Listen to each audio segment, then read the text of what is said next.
Hello everyone, so today we're going to be doing a little bit of a reaction. We got a couple videos that came up from the official Magic the Gathering YouTube channel. One is the official trailer for Edge of Eternities, and the other is called Magic in Space Edge of Eternities Debut. So we're going to take a look at what these are, and hopefully this will help shed some light on what is coming to us in Edge of Eternities. So let's take a look. So this is the trailer.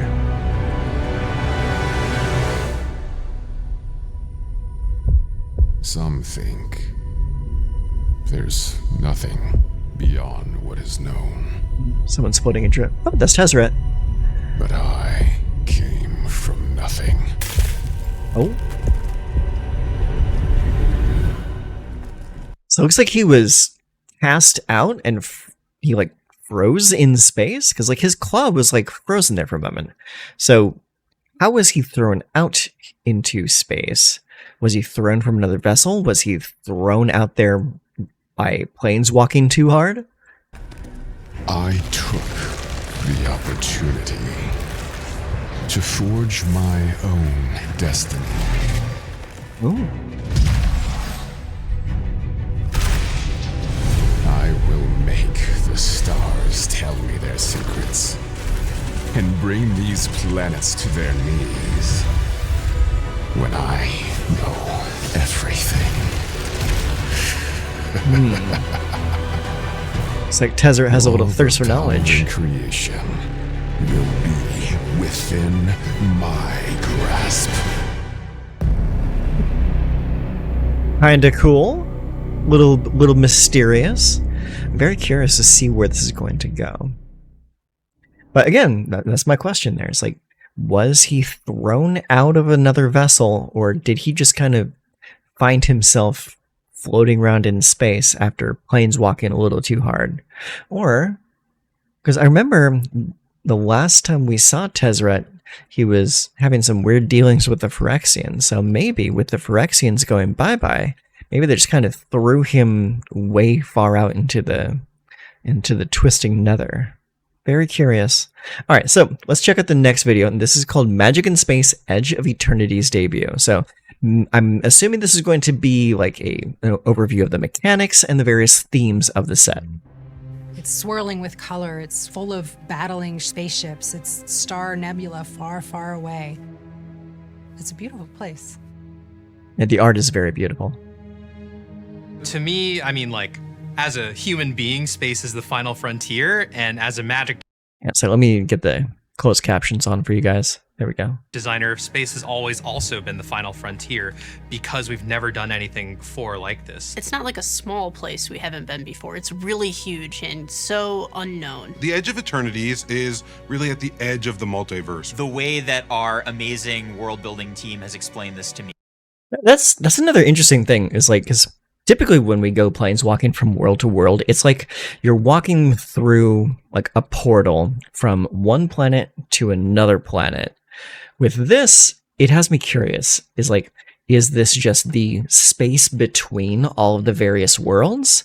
Or is this like a completely different dimension, a completely different reality that is completely disconnected from the existing worlds that we've seen? Because the planets that we're seeing in the previews for this set are planets that we've never seen before. So I'm really curious.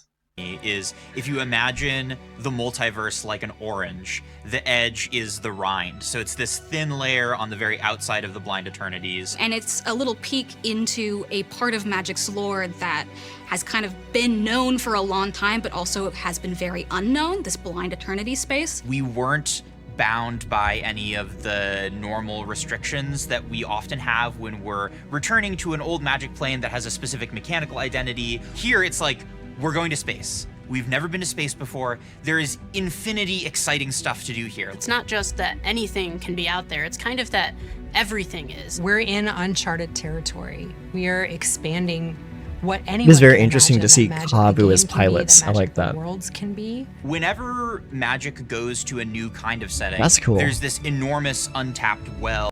That's an interesting design right there, because like we know that's an angel because of like the sword, the hair, the wings. it's really cool seeing an angel depicted as like some kind of like celestial energy based being. That's very, very cool design. I like that a lot. Of concepts that we've never done before. The that we get jellyfish to do people for are the cool first too. time. I like what them. it means to have planets, what it means to have ships, and kind of creating those things. You see, that right there, that art reminds me specifically of Mass Effect. Like, the color's a little off, but that really reminds me of like the Normandy, or it's like the like maybe like one of the Citadel ships. It's like it's very reminiscent of Mass Effect. Things in the language of magic. So there is a storyline happening while a lot of stuff is also happening in the background. So the main storyline follows Sammy and their crew of misfits. And the whole system here Such is as revolving Guardians. around a void called Sothera. There is a faction of monks who worship this black hole and are trying to feed it and Very eventually cool. have it consume the entire universe. The super void at the center, as well as 5 planets. And each of those 5 planets are aligned to a different color of mana in Magic. And all of those 5 planets sort of express their identity through what that color is about. And that's something that we really wanted Cool. to do with Edge of Eternities, was to really get the sense of this large scale, like space opera. We wanted I love that, and how she says space opera. That's absolutely true. Like, this character reminds me so much of the character in The Fifth Element, the opera singer.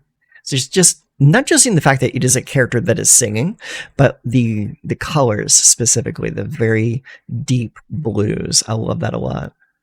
it to feel vast. We get to tap into our vision of outer space, right? Like physics Oh, that is doesn't apply to magic. Planets don't necessarily have to be round. You have planets here that have like turned into like corkscrew shapes, or some of them have like holes through the center of them, or blasted Very into bits, interesting. but they're still keeping their shape in orbit. In a science fantasy set like this, scale is such an important thing. Space is big, so we kind of let Big loose with the space. numbers a little bit, found ways to get double-digit numbers onto cards. Maybe even bigger than Emrakul the Aeon's Torn, but I'm not going to spoil that yet. Even when we go to a new place, we Need want to Eldrazi. connect to magic. We decided to put a lot of lands in this set to really give players a chance to like have the full experience That's on the really table cool. in the I like that. battlefield with this new setting. I was really excited when I started to work on the set to see that Tezzeret, our old friend, the evil artificer, was in the file. It's such a perfect setting for him. Yeah, I do really like this version of Tezzeret. Like, I've been like back and forth on the fence about this Tezzeret, and I think he's pretty cool. Like, this Tezzeret doesn't really need to protect himself really well, because like the fact that he is only 3 mana means that he can fit into a lot of different styles of decks, and he's colorless as well, so he can go into any deck you want him to go into. So you can really not necessarily build around him, but build a very good functioning deck that can support him very well. Yeah, so Tezzeret's here. Tezzeret got a little bit of a facelift. He's looking pretty badass. Another great way that we connect magic and the Edge of Eternities is through creature types, right? Kavu are returning, for fans of Kavu out there. Slivers, of course. I know there's so many fans of Slivers, Eldrazi. You Slivers see get these out of control creatures so that fast. We've seen on Dominaria and the other planes of magic, but now we've brought them to the Edge of Eternities. One of my favorite cards in Magic is Tarmogoyf. Now that I was working on the space set, I could live my reality of Tarmogoyf, space, Cosmogoyf. And that Base just, Goyf. really captures this. Okay, so well, look at this. So the flavor text on this Goyf. Alert, Cosmogoyf. Recommended action, run. PSS Eric's shipboard computer final transmission. That is a direct callback to the original flavor text of the original Goyf. The Lure Goyf. I really like that a lot. Very cool. Of, hey, we are in outer space now. All right, what is, outer space version of a Lurgoyf? So from the onset of trying to design Edge of Eternities, I always knew that I wanted the large common flyer to Starbreach be Whale. What does that do? I don't think I've seen that yet. Flying when this creature enters Surveil 2. It's a 3/5 or 5, and it has Warp 1. Oh, okay, so it's just a basic warp creature. Not too bad. But the art is beautiful on that card. That is so cool. And creature type whale. a space whale.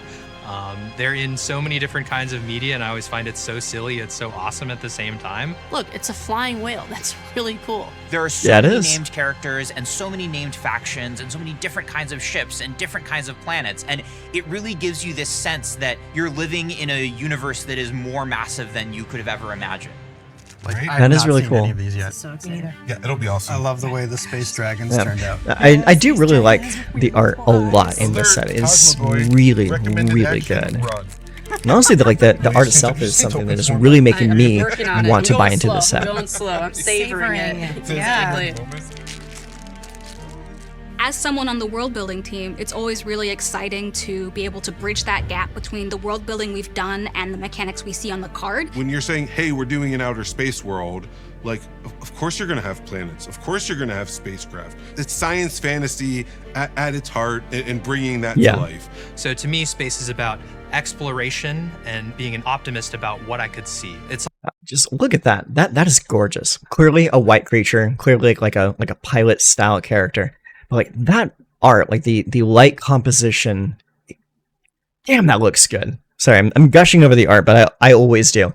I absolutely love the art in not just this set, but just like Magic in general. They always employ the best artists possible, and that is a gorgeous piece right there. Also about the vast amount of distances required to wow, travel. so is that. The scale, the size, look how big these things are, while also having the harsh reality of space being extremely unforgiving, and it's dangerous. Well, I like that and piece we a have lot four too. mechanics in the set that each reflect one of those things. So station is our mechanic that is kind of representing the huge There's the objects in Seriema. space. There are two new subtypes in Edge of Eternities. There's spacecraft and planet, and at certain thresholds, that permanent will do special things. If it's a spacecraft, it'll be a big creature, and if it's a planet, it'll unlock an awesome ability. I like that there's land-planet now as a type. That's pretty freaking cool. I'm not gonna lie. And the fact that you can station a planet is interesting. Very interesting. The mechanic works similar to kind of vehicles or mounts where you are paying in your creature's power at sorcery speed to kind of turn them on.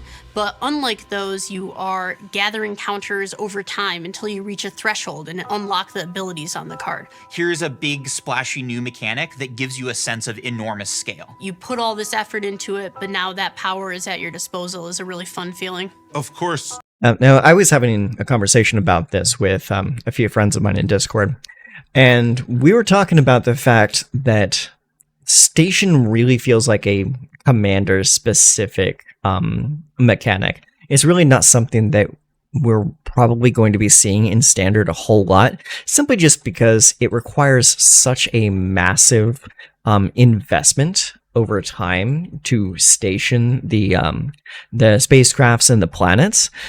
And like you think about it, it's like if you're tapping your creatures so many times over so many turns to station something, I would rather just be attacking with those creatures and potentially ending the game faster rather than trying to power up a permanent. I really think this is something more for Commander than it is for Standard. So I don't think we're going to be seeing a whole lot of this in Standard. With land being such an instrumental part of a fun game, we wanted something to capture, once again, this feeling of discovery, right? Lands are representing the exploration of new places, which is really core to the genre, and artifacts are representing technology, and the lander is really the marriage of those two things. Landers are cool. I like that. All you have to do is pay 2, tap, sacrifice this token, search your library for a basic land card, put it onto the battlefield, tap, then shuffle. That's a really good token effect. It's almost like the the clue tokens, where you pay 2, sacrifice it, and then you draw 1. This is you draw specifically a land from the middle of your deck, put it onto the table, then shuffle. I kind of like that more because it's really good for just like deck thinning. And deck thinning over time is a really, really strong thing that you can be doing. 2 mana and sacrifice it, and then you search your library for any basic land and put it onto the battlefield tapped. Is kind of similar to other token mechanics that we've done, like clues or treasures. In the set, it ties into landfall as a returning mechanic, and letting you make multiple land drops and really playing with that theme of discovery and exploring. Very strong with landfall. And then we have the warp mechanic to really evoke how far people have to travel in space. At light speed, they show up, they're gone. Warp is a mechanic that allows you to... Shepherd. Yeah, there's another one of those celestial angels. I love the art in this. Like, it's iridescent. It's just gorgeous. I love it. And even like the birds following the angel are iridescent, like celestial characters. It's really cool. So let's see what this does. So 5 mana, 3/2, flying. When this creature enters, search your library for a basic Plains card or a creature card with mana value 1 or less. Reveal it, put it into your hand, then shuffle. And it has a warp cost. And warp is a very interesting new mechanic for this set. As warp 1 and a white, you may cast this card from your hand for its warp cost. Exile this creature at the beginning of your next end step. Then you may cast it from exile on a later turn. So you can warp it in for a really cheap cost, get the comes into play effect. It goes away at end of turn, and then you can play it again for its full cost later. It's almost like sending something on an adventure and then getting the creature back later. It's very interesting. I like it a lot.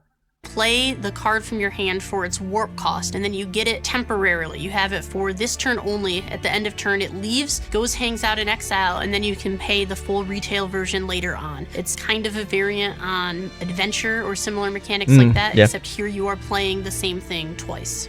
And so it warps in, those will have enter effects. It's a very interesting variant. Good, and then it warps out for you to cast it. I can see this going really well with a card like Enduring Courage. So it'll come into play when you warp it in, but it has haste. And then you can slap the opponent, and then it bounces out before mass removal can come in on the opponent's turn. That's actually pretty good. Later. And then that combos so well with Void, because Void is a very straightforward mechanic that says, hey, when things leave... Void is a very good mechanic, and probably the mechanic I'm going to be leaning on a lot with this next set. So Void it triggers when a permanent leaves the battlefield this turn, or a spell was warped this turn. So if you warp a spell in, that's Void being triggered. Or if a non-land permanent leaves, like you kill another creature, or you sacrifice something, Void will then trigger again. If I give you a reward. So Void is a mechanic that cares about things leaving the battlefield, or if you have warped a card this turn. It checks both of those things, and it's just a pretty clean upgrade if you manage to make your stuff leave the battlefield before you play these cards. Really powerful, very really good. straightforward. Makes for some really fun combos. This is the Edge of Eternities. This is what Magic means when it's in outer space. Yeah, it's really cool. Here we go. The ship, the Sarima. You got the Sarima? I did it. It's a rad looking ship. Did you find when you work with artists on this set that they were like super psyched for it? Oh, yes. Right? Because they hadn't been able to paint these things for Magic? Like way more than usual. We had people reaching out and being like, I want to be on the space set. Yeah. That's a lot awesome. of our artist pool doesn't normally get to work on space. Spaceships, planets, things that are large in scope. You know, reaching out to them and saying like, hey, I have an assignment. And there was like rumors that the artists always kind of talk to each other. So they were like kind of waiting for it. And they were like, yes, it's finally here. Yeah, I don't think I've That lady looks like had she as operates in large a an number art of the gallery. artist pool as excited to work on a particular plane or setting as this one. The booster fun is just so incredible. The colors that it brings to Magic. The lands just hit differently here. I think like there's something about the vertical format that we don't normally get with a regular Magic set, because here space goes in all directions. Gorgeous. So like it plays well to that vertical card art. There's so many. Those are like, definitely some beautiful full art space lands vistas I would where, want like, to you collect. just see the curve of the planet on the card, and then you can see like ships fighting in front of it. There's little spaceships zooming through, and the team really knocked it out of the park. Just Really reminds me of bringing StarCraft. lands to life. Whoa, breeding pool. That's exciting. That is so beautiful. Oh, that's gorgeous. We brought in the Shocklands, which brings them into standard. Super exciting for that reason. The borderless viewport lands were this Yes, the shock lens. The shock lens are absolutely a huge draw for this set, and honestly, getting access to shock lens again is one of the major reasons why I'm buying into the set in physical. I don't typically buy into physical for new Magic sets, but these right here, this is reason enough for me. Having access to Shocklands and being able to bring Shocklands back into standards, like, it's huge. It's a huge reprint. We have not seen these reprints since like old school Ravnica. So I'm really, really happy with this. And the ones that we're getting with this set are the Breeding Pool. That's the Simic one. We get the Orzhov, we get the Boros, we get the Gruul, and we get the Dimir. So expect to see those decks being really highly elevated by these coming in, especially the Watergrave and the Stomping Ground. You've just landed on a new planet and you're still on your spaceship and the door is opening, the ramp is descending. So we kind of incorporated the interior that's a of really the ship cool art style as the frame. But then the art is just this like window, and who's kind of framed and looking out the window becomes exciting. Just a lot of really good storytelling opportunities. So we have a cycle of returning lands here, and I sort of pulled some little nuggets that I was seeing and turned it into a consistent chronicle across them that basically just explores moons. Flavor text that's is pretty cool. A really fascinating storytelling little ship tool. logs. It gives you those little windows into the world. I like the idea that it was a peek into a grander universe. The flavor text really gives you this sense of a world that is enormously expansive. When you crack open a pack, you can kind of land anywhere in the midst of what's going on. Check it out. I got Celestial Colonnade. Ooh. Right? Wow. Yeah. Oh, that's beautiful. Sights card. I love the font that the title's in. It really captures that outer space vibe. Yeah. Borderless Stellar Sights, what we really wanted to do was to Main reduce market, the mana footprint of the frame confluence, on the nesting cards. grounds. We did that by taking the title down into the bottom half of the card. And then along the sides with the frame, it's kind of like a star I like chart, the giving you little that explorative ships feeling to shooting it. out into You the get all text these, like, box. cool, crazy planetary shapes and asteroids and spaceships and things that frame showcases very well. And the borderless poster stellar sights are probably one of my favorite treatments we've ever done. Yeah, The those are roots of this art nice. style are these like travel posters that kind of came out of the 1930s. It's just this really interesting juxtaposition of a kind of anachronistic and nostalgic travel poster style with the super new, Really and like that novel Gemstone and Caverns. That's futuristic really science nice. fantasy setting. That combination is a little bit dissonant, but in a way that's really interesting and cool and looks really new. The borderless surreal space treatment definitely hits a lot of that classic Magic vibe. The Arch Honestly, it's my Enemy's favorite Charm thing is at going to one be time so at good. Magic ever. I am The art definitely going to be influences playing that. behind it, we dipped really heavily into kind of 1970s science fiction Hold art. on. There's That's a card I haven't seen yet. Nova Hellkite. 4/5 for 5 mana. Flying Haste Dragon. When this creature enters, it deals 1 damage to target creature and opponent controls, and you warp it. Okay, so it's a little guy that you can warp in, ping something for 1, and then boom, you get the creature with haste later. And that's also what we were talking about earlier, about giving these warp creatures haste. This happens to have haste, so they can come down on turn 3, and then again later on turn 5. That's really good. I like that. so like surreal and ethereal. And especially in like such a bright palette that we have here across all the like galactic clouds and whatnot, it was just vibing with a lot of people in a way that I haven't seen before. The Borderless Triumphant cards were kind of a labor of love and a really fun idea we had. It's where someone is exploring space and they're like those are looking cool. out, and then they're framed by basically a circle, which could be a moon or a planet. And so each I really piece like has that a very Ragast, similar the one on the left there. composition. Really beautiful. Oh, look at that. Oh, man. You guys, it's one of the Borderless Triumphant. Yeah, that's Oh, really that's good. amazing. This is a lobster chef. So Now, I don't see, typically he's care tossing too his much little mushrooms. about I'm very familiar the with lobster chef. Because didn't you paint one for the special mindset? I did. art My favorite element of cards. this painting At least when it is- comes to like collecting cards to play for like a tournament deck. I don't care for foils. I don't care for special art treatments. Like the base card for me is enough. And so like I just like to have like the basic card because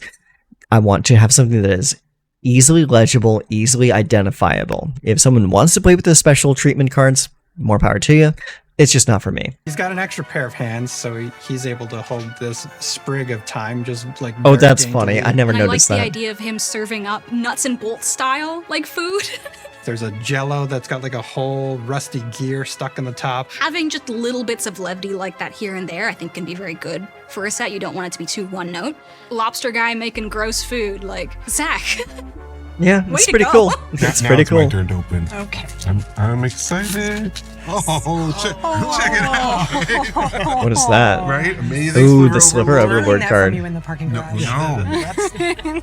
I'll tell you a secret about the Borderless special guest cards. I would have made the whole set look like that if if there weren't smarter people around me to like calm me down a little bit. But no. that You don't want the whole cover set looking like style, that. The idea of You people want in the very 1950s, specific, what they very thought cool the future was cards gonna like look that. because really like the influence of the creature design at that time was monster movies. People in Like, look at the titling there. The Sliver Overlord title with like the little symbols and the lines going across it. You know what that reminds me of?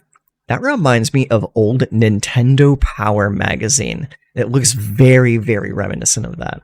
suits like waving their arms around really awkwardly, and so like the creatures are just like goofy and funny, and you know, all of the fun typography. That series is just one of my favorite things. For the Japanese showcase Fracture Foil, it was a really exciting opportunity to highlight the art, the more kind of like anime flavored art style that we use on those cards, and the Fracture Foil is perfect for that because it's really dynamic and really highlights the movement and the big monsters and all the excitement that's going on in those cards. It's just so bold to see it in a pack. Like you're immediately going to stop on that one when you open a pack up. And Galaxy Foil is back for this set. It was kind of a no-brainer. Again, we knew from the beginning, you know, it's such a fun effect. Beautiful it's such cards. A beautiful substrate. And if we're in space and we can have the art have stars and then the substrate have stars, like it's just such a fun, perfect moment. Titanic God Court card looks really nice. Fans are absolutely going to go nuts for it. So can I just show this one off just because the lands turned out so good in foil. Yeah, look at that. Like those full art lands are so nice. Look at that. Right? Galaxy Foil Swamp. I think I'll probably be collecting those. Those are some of the best full art lands I've seen since like the unhinged to lands. The Those are magic really nice. look in the art. Really, like the way we do that is we work with really incredibly skilled professional artists. So many of them are fans. So many of them are passionate. It blows my mind how many of them there are. It seems impossible to me that so many talented people could work for this game. Kieran, how long have you been painting for Magic? For Magic, I think since 2005, around then. That's a long time. So you did time. concepting for Edge of Eternities. That's a long time to be doing anything, honestly. A lot of the key art characters and then weapons. Those guys look cool. Stuff like that. So the Kavu look really cool. I love the new Kavu. That was really exciting to work on. And Kieran, I have something to show you. Oh yeah. Are you excited? A little bit. Look, it's your cards from the set. That's cool. Aren't they beautiful? Oh wow. Yeah. Yeah. Like your Those work are pretty is so nice. polished and incredible. I always love giving you glowy stuff. Just the way you manage the colors around the glows. Oh, cool. Especially for this Yeah, set. look at that. just That's all these, amazing. Like, purples and blues that are That's a blending. gorgeous piece of art. Versus cools, darks versus lights. I love the have luminescence. silhouette kind of standing out, not getting lost. Let's get into it with this. Alpha Real. I think this effect that you have here. I really love Yeah, water that's and really organic nice too. materials. There's just a lot of play that you can do. So you can kind of really get into kind of noodle heaven, I guess. Being able to sort of undulate through colors and Yes, this is like the perfect Yeah, set for that you is a too. really, really cool Space piece. kind of acts like a liquid too. Makes me want to Yeah, it know really more does. about that character in Sammy. the art. Yeah.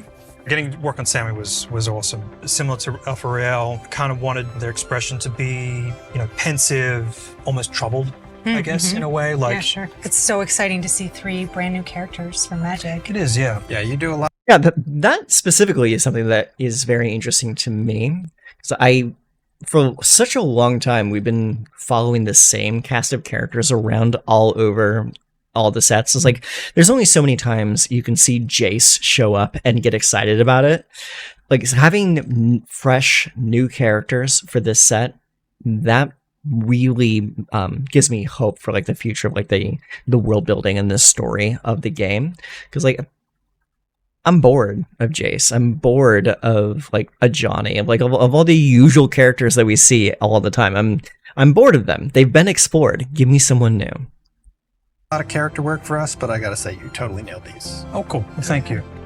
Yeah, those are gorgeous arts. Yes. Endstone. The Endstone. Beautiful. Look at that. Wow. That's killer. That's an Nice. art painting. That looks useful. And once you have it out, you're gonna win the game. She says, "Oh, that looks useful." That there could not be a more a more like direct line of, "Hey, I don't know what this game is. This looks cool. Maybe I'll comment on it, but I have no idea what this game is." Sure hope so. Yeah. Something that Andrew Brown, who is the lead designer of the set, often says is that our sets are way better when we have fun making them. And I really believe agree that with to be that. true. I see it every day how much passion all my coworkers pour into this. We love Magic so much. Most of us got here because we love magic. Edge of Eternities is magic in space. It's like all the things you want from magic, but you're on a spaceship and there's an alien chasing you, and maybe there's an alien in your co-pilot seat and he's your best friend. You know, that vibrancy, that richness of when you see something, you pick up a card and you're like, whoa, right? That moment, to me, that makes it all worthwhile. It's going to feel like they're traveling really far away, but it's going to feel like home for them at the same time. I hope fans are excited to see it. I really do. The promise of space means so many different things to so many different people, and it's new places, it's new things, Look at him. it's new That's a cool people, card. it's new planets. And so I hope that feeling of I like the bug expansiveness creatures. and The new bug care creatures and are looking creativity really that was cool. put into crafting the scale of the setting really comes across. And I hope that the Edge is a place that fans love to visit for the first time, and also that our first visit sort of piques their interest Ooh, to look see at more, that. because That's we gorgeous. built this environment in such a way that there's so much more to discover. That is pretty damn cool. Okay, so that is the end of this video. That was Magic in Space, the Edge of Eternities debut. So they went over the mechanics, they went over a lot of the art and the art treatments. So I gotta say, I'm pretty happy with the way this set is shaping up.